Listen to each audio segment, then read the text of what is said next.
We live in a time when there is much dissatisfaction with education among parents and educators. Those who consider an alternative education consider homeschooling. However, for some parents, homeschooling isn't a viable alternative. Some parents want something better rather than the standard education that's being offered. Some parents are worried that certain topics might be forced upon their young, innocent children. The main area of concern in the wider government school system is the sexualization of young children. Other parents are looking for a more stress-free, bullying-free environment for their children. That's where we come in. Coram Deo is run as a not-for-profit organization. It is completely privately funded. The micro school is run independently of government requirements and interference. In Australia, all schools, including religious schools which receive funding, are bound to use the government curriculums.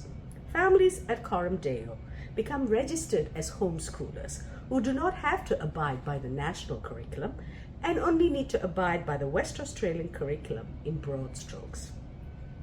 Let me tell you about Coram Deo Classical Christian Micro School. Firstly, we call ourselves a micro school because we are small. Micro schools are community friendly. It's a neighborhood where students can bond. It's a hub for young and old. Students desire attention, and belonging to a community can reduce discipline issues because it provides the children with good attention, which we all need. Micro schools can have better instruction. We aim to cover K to 12 with classes of 12 to 15 students only. Classes are small in size so that we can provide individual attention to each child. At each lesson, the teacher is able to provide attention to every child. If a child is not managing, the teacher knows almost immediately. If a child needs to be extended, that can be done too. Additionally, classrooms are multi-age so that we can provide teaching that is suited to the student for where they're at, not making assumptions based on their age. Students come to us at different levels. Our students are not placed in a class just because they are of a certain age. Because it's small and feels like a community, teachers have the opportunity to know their students better and assist students according to their individual needs, including their non-academic needs, as they nurture the students.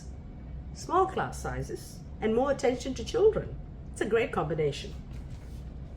At our micro school, we seek to provide a Christ-centered education that looks at the spiritual and physical realms to nourish the soul of each child who we have the opportunity to teach.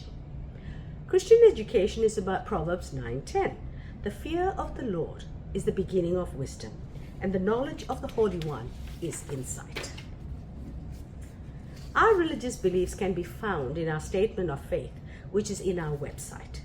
Here are a couple of sentences from that document. Christian education provides the whole person to glorify God in every area of life. Holistic education points us upward to God, while also relating everything in life to God. Christian education starts with Adam and Eve, reigning over nature, representing the Creator in His creation. Christian education has a critical role to play alongside the church and the home in passing on a biblical worldview to the next generation. We are about discipling children. Classical Christian education is a well-established way of teaching that differs from modern approaches. It looks beyond standardized testing, beyond the world of work, and looks to God in shaping education. Classical education was the norm for 1,000 years, teaching children their godly heritage. About 150 years ago, it transitioned to what is now called progressive education, teaching children to become better citizens in the world of work. What does Coram Deo mean? Our school is called Coram Deo, which is Latin, for before the face of God, under His authority, and for His glory. We are meant to live our lives being aware that God is with us, watching over us, rejoicing over His people. We are a private institution, and because we are not government funded, we have greater flexibility in our curriculum. Let me give you a little bit of a history of private schooling in Australia. Post-World War II, with the migration of the Dutch, there arose a need for Christian schools. These migrants had experienced Christian education in Holland and desired the same kind of education for their children. So, in the early 1960s, Christian schools without any government funding started around Australia. Then, in the 1970s, Catholic education started working towards receiving government funding. Their argument was that they were doing the job of the education department and so should be paid for it. When they started receiving government funding, other schools, Christian schools, joined the bandwagon. The Christian school movement mushroomed. But where were the teachers going to come from? Teachers might be Christians, but that does not mean that they always know how to teach from a biblical worldview. With government funding also came the obligation to use the curriculum. Over the years, more and more demands have been made on schools and teachers. A question I get asked often is, how is classical education different to mainstream? Classical Christian education can be defined by its classical method. The method suits the stage in life that the child is at. It's a model focused on the trivium, a Latin word meaning 3 roads, where all of learning is broken down into 3 distinct but overlapping phases. These stages are called the grammar, logic or didactic, and rhetoric stages. The motto of classical education of truth, beauty, and goodness are values that are essential for cultivating students as flourishing human beings. The pedagogy, that is the way the children are taught, is different at each stage, but still cultivating truth, beauty, and goodness. Is the use of methods according to the age of the child, with singing and chanting in the grammar stage. In the logic stage, there are more Socratic discussions and debate. Teenagers do love to argue, don't they? So we teach them how to make a good and logical argument, and how important that is in the present climate. Then, in the rhetoric stage, there are more presentations, both written and oral ones.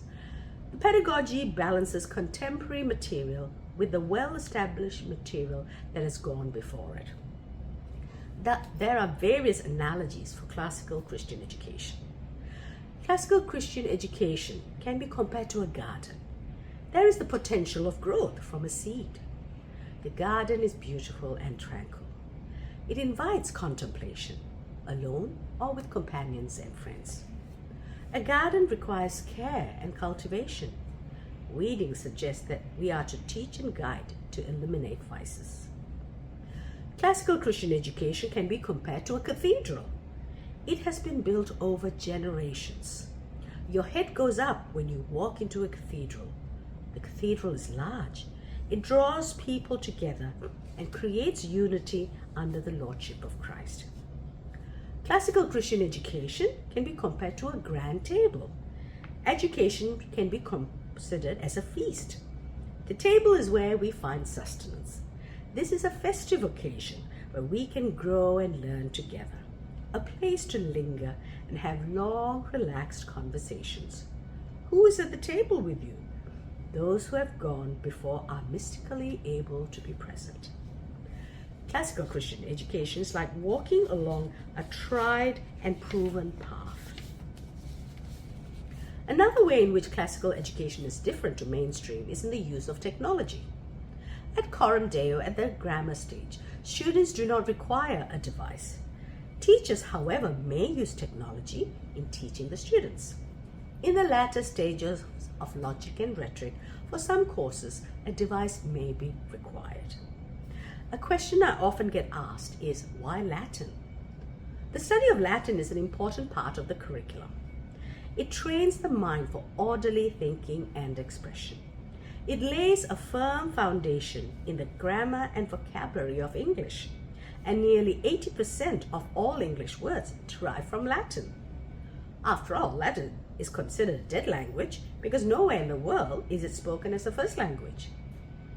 even if one never uses Latin after school, this particular discipline has many benefits.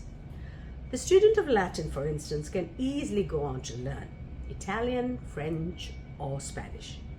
Even non-Romance languages can easily be picked up thanks to a deeper grammatical understanding in the study of Latin. Our first Latin teacher had studied Latin as a homeschooler, went on to Bible college, and learned Greek and Hebrew. He found it easier to study Greek and Hebrew in comparison to some of his fellow students, having studied Latin as a child and teenager. Perhaps the greatest benefit of Latin, however, is that it trains the mind to think analytically and to pay attention to detail. Every sentence must be carefully constructed, as every part must fit perfectly, if the end result is to be a thing of beauty.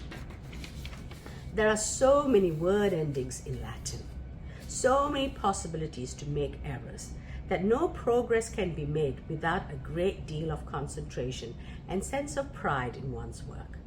The memory is sharpened in Latin study, since not only vocabulary but long lists of declensions and conjugations must be learned by rote. Latin as a school subject has been neglected on account of its apparent uselessness. We maintain that if it improves our cultural literacy and helps equip the mind with the skills outlined, Latin is a subject that should at least take equal place among other subjects. It is interesting to study the history of church and school buildings. Churches who valued education built a church building, and the next building project would be the school. While most people recognize Martin Luther's role in sparking the Protestant Reformation, not many people know about his support of education. During a time when schooling was often limited to the sons of the wealthy, Luther argued for compulsory education for boys and girls, rich and poor. His main reason? Education was necessary so that Christians could read and understand Scripture for themselves. In a sermon, Luther said that the Sunday collection was for specific people. I quote, "Firstly, they are for ministers who labor for your salvation, preach to you the precious treasure of the gospel, administer the sacraments, and visit you at great personal risk in the plague. Secondly, the collection is for school teachers who train children to be good magistrates, judges, and ministers." End of quote. Luther was of the opinion that Christian schools could not be focused solely upon the spiritual realm, but must provide an education that serves the world. Here, Luther again turned to the classical education of the ancient world. Coram Deo seeks to instill in the educational community that it cultivates an eternal love of learning and commitment to serving others, and a dedication in the pursuit of religious truth, moral goodness, and beauty based on historical models of biblical Christianity. Classical Christian education's mission is to shape the virtue and reason so that they will be in line with God's will. We believe that the chief end of education is to prepare students to worship and glorify God. As a consequence of our mission, we are into planting classical micro schools all over Perth by working with churches. We are working towards establishing a micro school in Fremantle in 2025, as well as continuing with the ones in Canning Vale and Cudale.